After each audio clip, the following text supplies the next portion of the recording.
பயிற்சி பறவை சீறி பறந்தது. ஒரு சிறிய பறவையின் தீவிர பயிற்சி மற்றும் தைரியத்தின் கதை. பசுமையால் நிரம்பிய ஒரு அழகான காட்டில் பல சிறிய பறவைகள் மகிழ்ச்சியுடன் வாழ்ந்தன. அவை எல்லாம் பெரிய மரங்களின் கிளைகளில் அமர்ந்து விளையாடிக் கொண்டிருந்தன. அந்த பறவைகள் பறக்கத் தெரியுமென்றாலும் ஒருபோதும் பறக்க முயற்சி செய்யவே இல்லை. எதற்காக பறக்க வேண்டும்? இப்படி கிளையில் அமர்ந்து ஆடிப்பாடி இருந்தாலே போதும். பயிற்சி எல்லாம் தேவையில்லை என்று அவை சொல்லிக் கொண்டிருந்தன.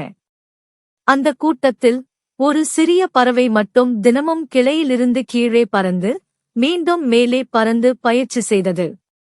அது மெதுவாகவே பறந்தாலும் ஒவ்வொரு நாளும் பயிற்சியால் சிறிது சிறிதாக முன்னேறியது. தனது சிறிய இறக்கைகளால் தைரியமாக மேலே உயர்ந்தது.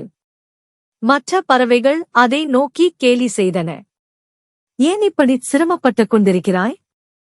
இப்படி தினமும் பயிற்சி செய்தால் என்ன பயன்? நீ ஏதாவது பறக்கும் போட்டிக்குப் போகிறாயா?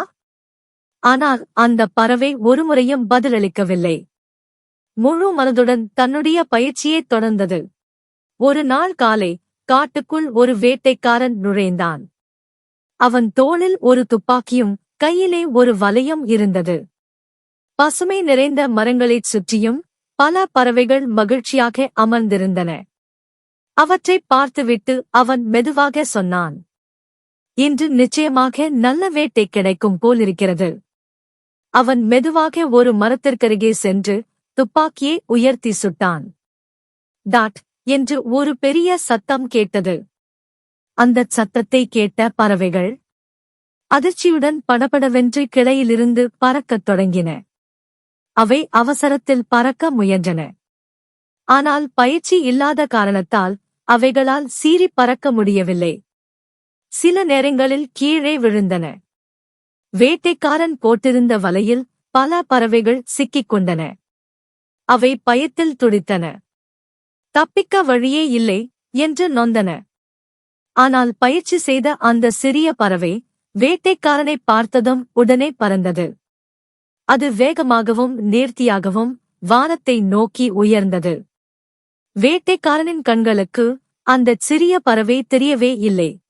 அது வேட்டையிலிருந்து தப்பித்து வானத்தில் சுதந்திரமாக பறந்தது.